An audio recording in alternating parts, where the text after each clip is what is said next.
Aloha friends, welcome back to the Low Carb Cruise interviews. And Michelle is someone that I met for the first time, I think last year at Coach Bronson's event. At Antithetic, yeah. It was amazing, and you and Corey were like two of my favorite people for reals, because first of all you helped sell my books, but you were just, I don't know, I just was attracted to both of you because you're just so nice. Thank you. But Michelle gave a talk yesterday about her experience, and it's just everything that nobody wants to say. You were so honest, but you went through bariatric surgery? No. Yep.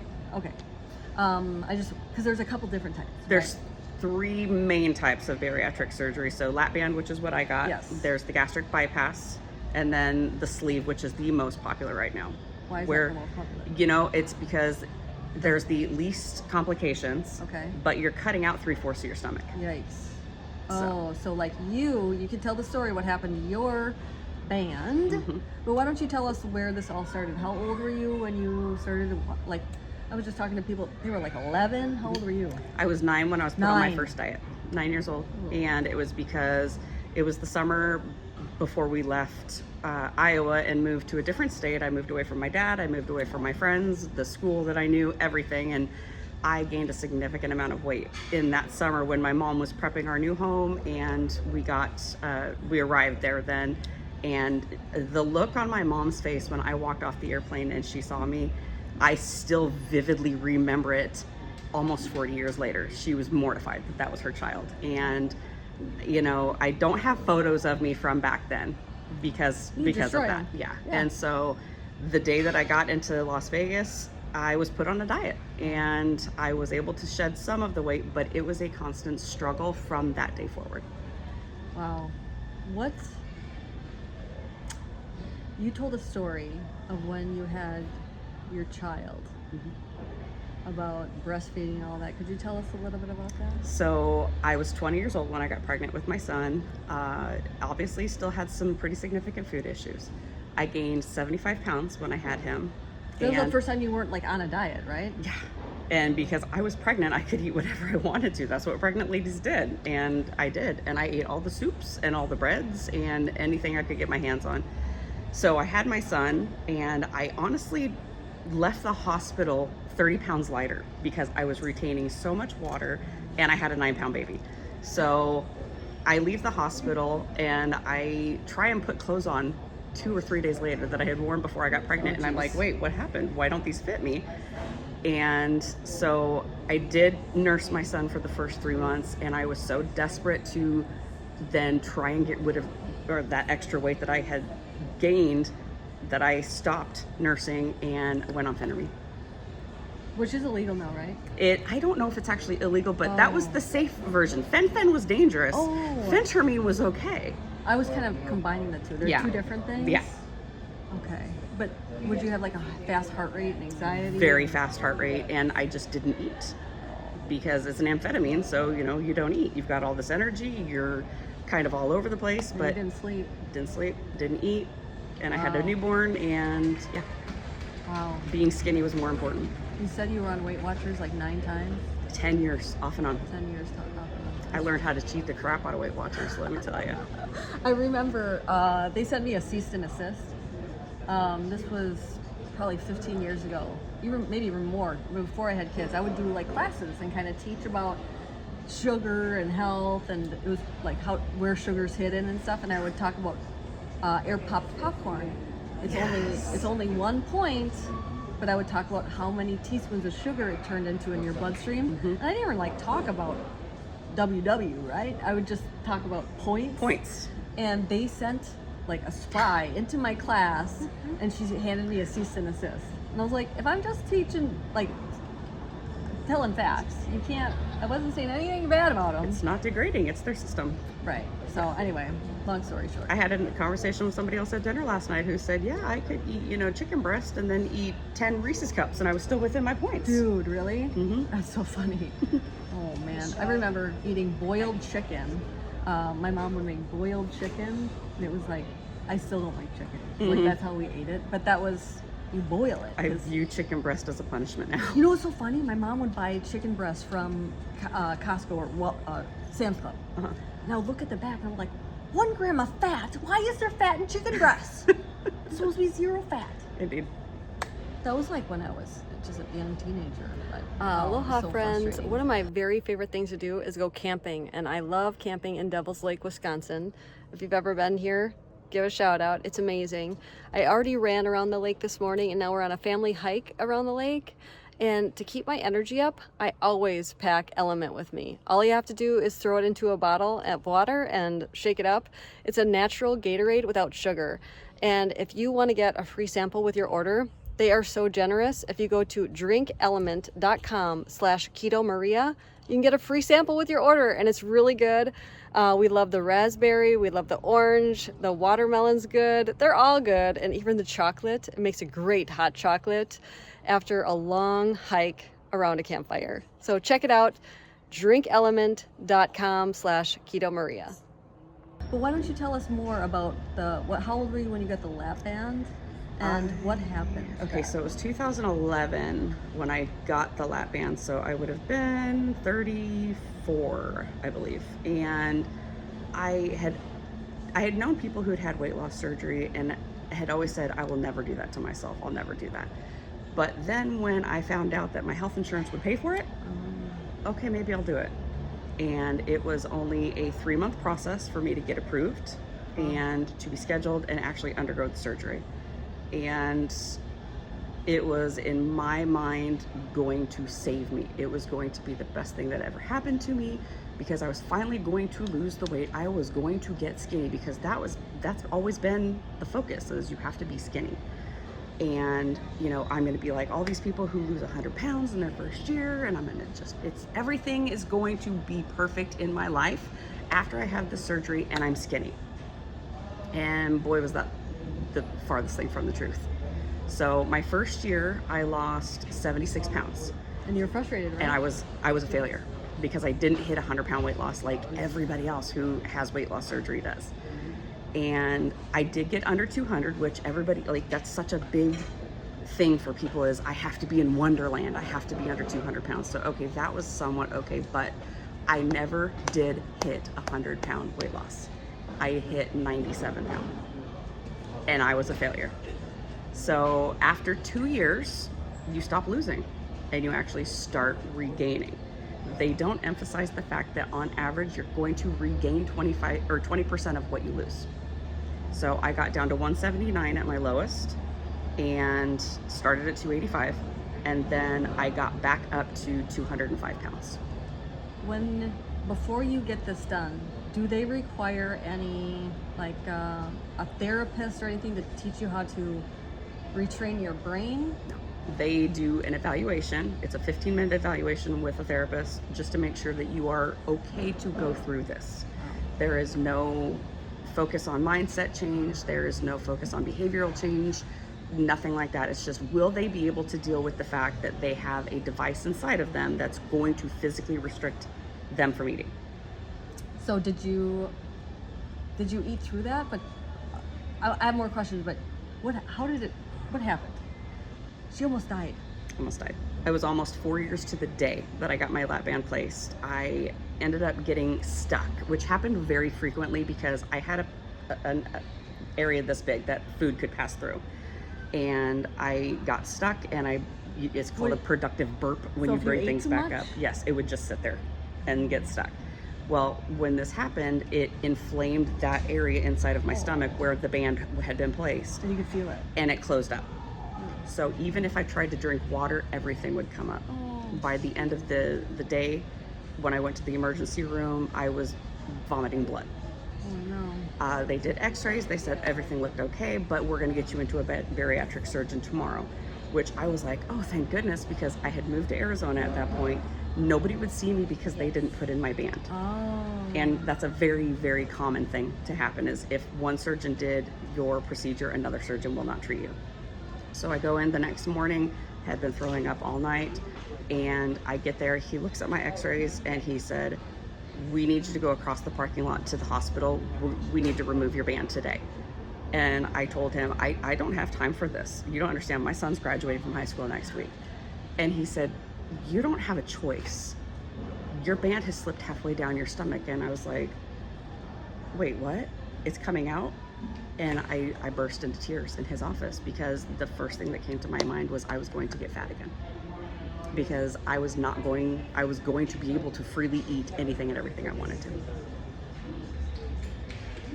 And so they had me in the emergency or the operating room in 30 minutes.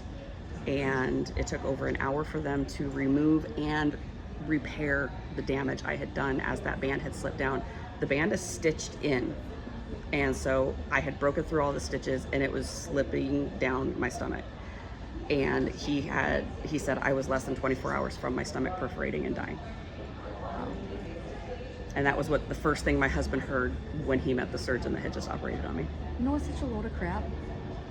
Like, you're one of my favorite people, no matter what size you are. Yeah. Like, but at that point, I didn't have value because I wasn't the idea that I thought I had to be, you know, the envisioned person I was supposed to be.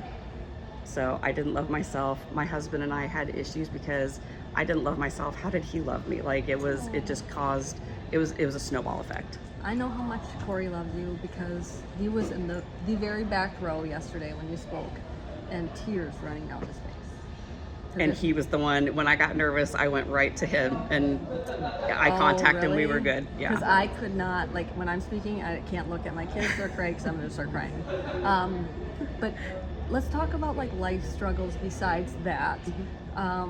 When, you know, there's issues with family, maybe a death or an illness, how that affects, even if you're eating like the right stuff, when you are stressed out, like it's hard, man. Yeah. But why don't you, are you okay with talking about that? Yeah.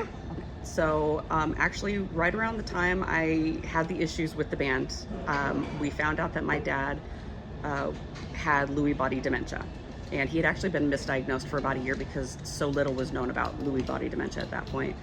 And my dad was a type 2 diabetic. He had high blood pressure, he had high cholesterol, he was taking statin drugs, he was taking medication for the blood pressure because my dad was a stress addict. He was like, I call myself the cortisol queen, he was the cortisol king, and he was always go, go, go, go, go. He never sat down, he never rested. So for him to end up with this majorly debilitating disease where he was immobile and stuck in a chair and then stuck in a bed at the end of his life, it was the most horrific thing that could have happened to him. Yeah. So he died at the age of 67 in October of 19.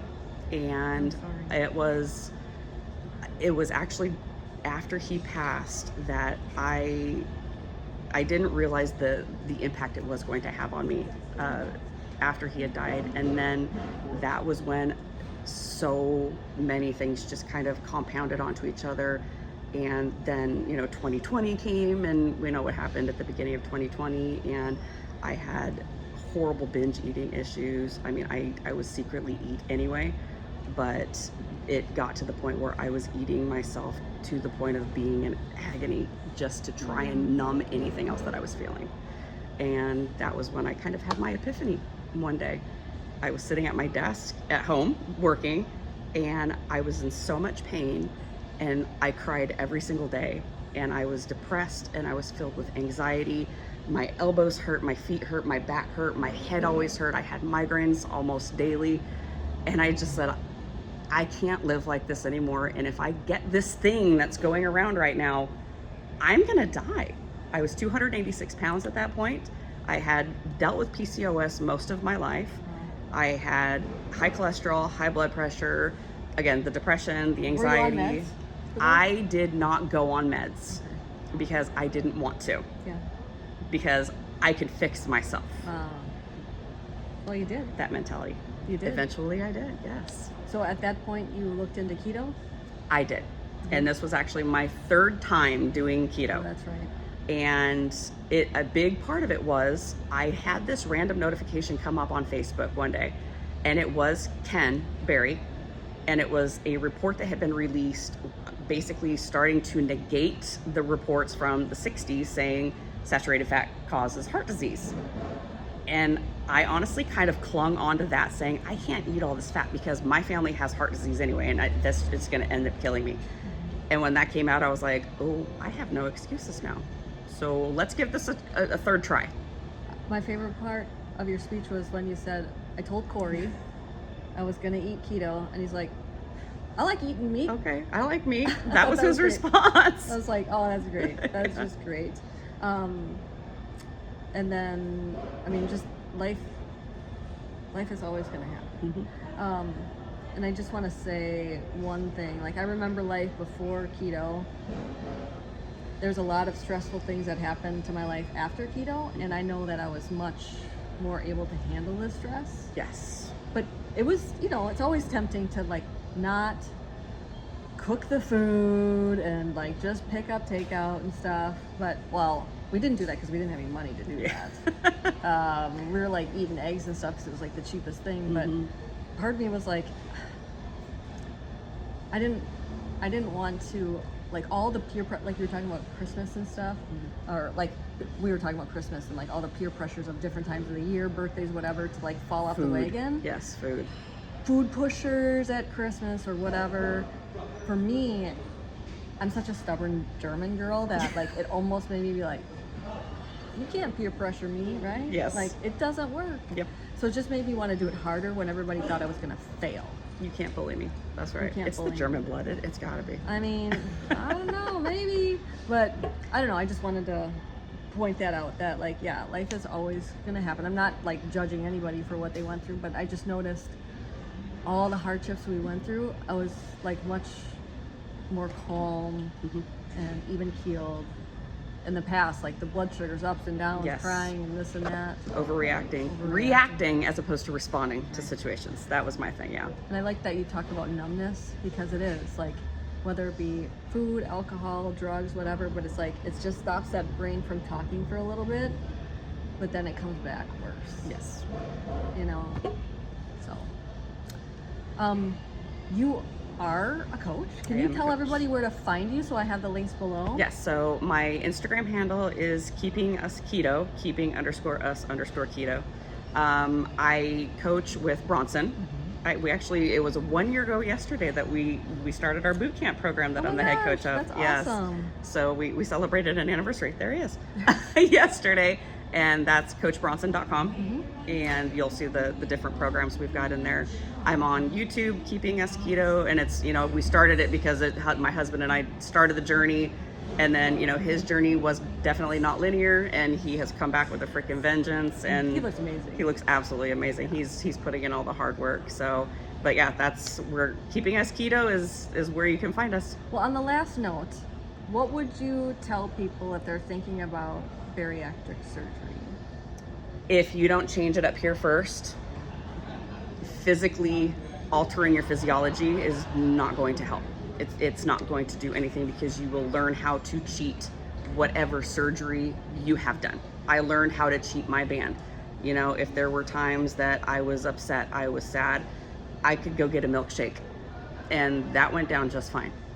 I couldn't eat bread. Oh. But I could just, take in copious amounts of sugar anyway. And that, again, get my little dopamine rush going, and, everything's okay. And then everything was actually worse. You didn't get sick on it? No, because I had the band, I didn't have the rerouted. Oh, so if you would have had a rerouted, or If like I a had third of your stomach taken out? If I had had the Roux-en-Y, that's when people have issues with the sugar and the red meat and the malabsorption and things like that. Okay. The sleeve, no, you don't, because they're literally just cutting out most of your stomach. Wow. And then the band is just a physical piece limiting what you can put in. I have talked to a lot of women, in particular, that have had the rerouting, where the malabsorption happens, and they lose their hair. They don't have any Yes. iron. They have to get infusions. Yeah, and they're like, I just wish I would have found this beforehand. Yeah. So. And that's the thing, is that people they need to realize that there are other options as opposed to being as dramatic as having surgery. So you like milkshakes?